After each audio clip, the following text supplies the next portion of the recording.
kids. So this is our first time to ever try a flipped classroom.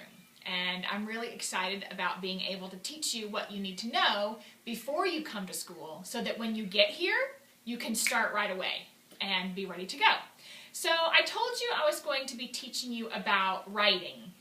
And we've been writing information pieces.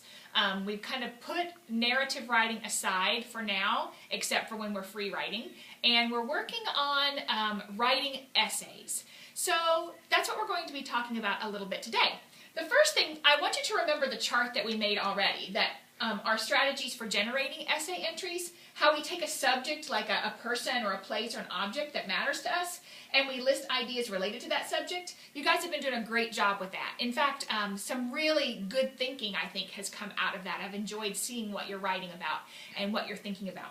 And then we talked about how you observe and then write, and then you think, the thought I have about this is, and you kind of fill in the blank about whatever it is you're thinking about. And we've talked about lots of examples of that, and I've read out examples for you. But I've noticed that some of you get kind of stuck when we're doing this kind of free writing because you really feel more comfortable with narrative writing, and once you have written everything you can think about a single subject, you kind of don't know what to do next. So I wanted to talk to you a little bit about good free writing and what good free writing looks like and the kinds of things you need to be thinking about to keep you from getting stuck.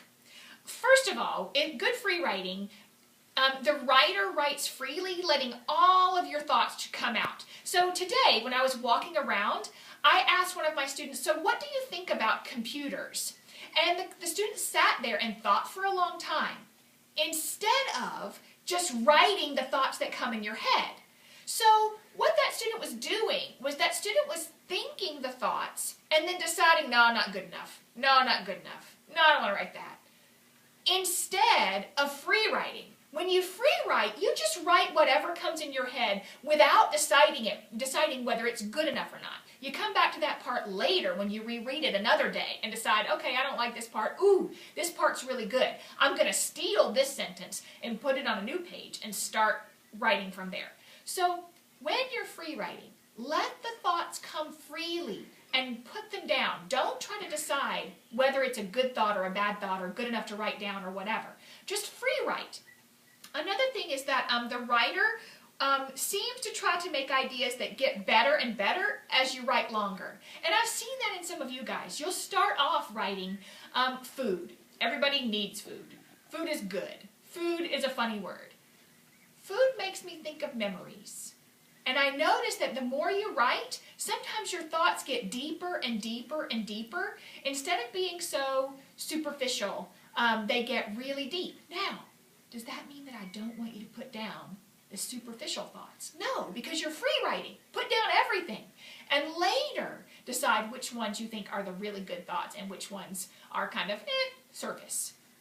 Another thing that good free writers do is you make comparisons so that the reader gets what you mean. I noticed today that one of my students was doing this, that one of my students said that I, Mrs. Boyd, am like a handshake, firm but gentle.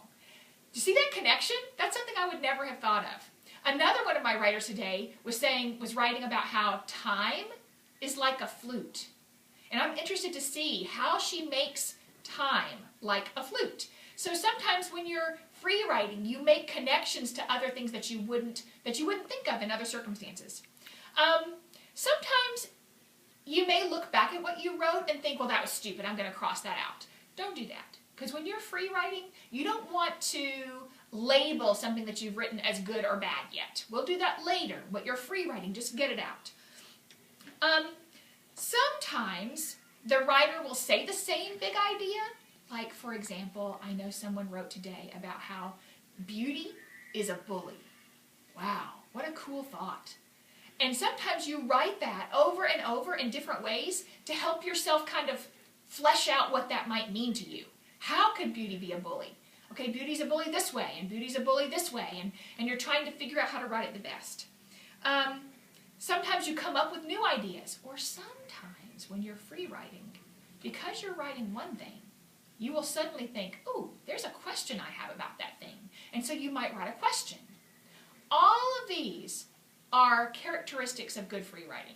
So probably the most important one that I want you to think about is that when you're free writing, I want you to actually be writing and not thinking about whether it's a good enough idea to put down or not. Just put it down and we'll sort that part out later.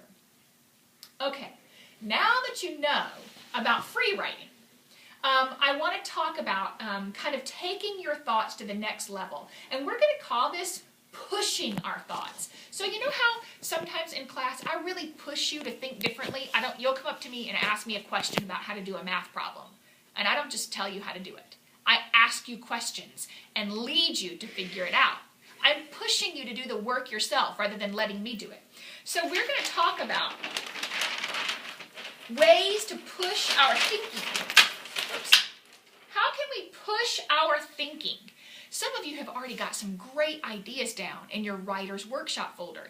We reread those today to kind of think about what our past ideas have been and whether we can build off of them or not. Some of the ones that I walked around and read about today about how war is really silly because it makes innocent countries have to choose sides, or how people shouldn't drive cars as often because it's really bad for our earth, or maybe that Pokemon cards ought to be allowed to come to school because they teach math concepts. Those were things that those kids had written about in the past and were rereading today and writing more about. So how can we push our thinking about things we've already written? Here's a chart that shows several ways to help you think about something you've already written in a different way. Think about, how could you say this in other words? Or you say, people shouldn't be able to drive cars as much. And then if your next sentence was, it's kind of like saying what I really mean is, and thinking of a different way to say it. Remember when I said in free writing that sometimes you say the same thing over and over different ways? Well, that would be an example of doing that, to try to figure out what it is you're really, really talking about and get to the real heart of the idea.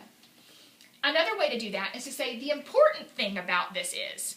So beauty is a bully. Here are all the ways beauty is a bully. But the important thing about this is, and to force yourself to really push your thinking to figure out, okay, what is the important part about this? Sometimes, this is one that I use a lot, because when I'm free writing and the words are just coming out of my pen, my brain is always ahead of where my pen is, and so I will sometimes write, as I'm writing this, I'm realizing that what I really mean or what I really think is blah, blah, blah. Another example, this is giving me the idea that, you know how sometimes when you write for a while about something, you realize, okay, now this is giving me the idea that something else. An example of this is, this shows. Another example of this is, or this connects to, the way that Alexis connected me to a handshake, or Lauren connected a flute to time, or Ellie connected beauty to a bully, all because she heard somebody else writing about clothes and how those kind of make you feel less than confident sometimes. You could also put I see, or the thought I have about this is, or I like this one, what surprises me about this is, or many people think blah, blah, blah, but I think blah, blah, blah, or I used to think this, but now I think this. Do you see how these kinds of prompts could really help you push what you're thinking to the next level? Because the goal with essay writing is for you to observe and reflect. Okay, I'm going to watch what's happening in my world, and I'm going to think about that in a new and different way, and then I'm going to write about it so that other people can read what I think. All right, so today, when you are writing, what I want you to do, or I suppose tomorrow when you come and you have the sub and you're writing, what I want you to do is immediately get started. This chart is going to be up on the board, and I want you to think about ways that you can push your thinking about these subjects that you've already been writing about. If you need to take some time to generate some more ideas, that's fine too. But I would like for at least one time for you to really push your thinking in one of these ways, okay? So when you write tomorrow, you're going to write for the entire time about big ideas that you have and thoughts that you have. You're not going to write any narrative tomorrow during writing time, okay? All right, good luck.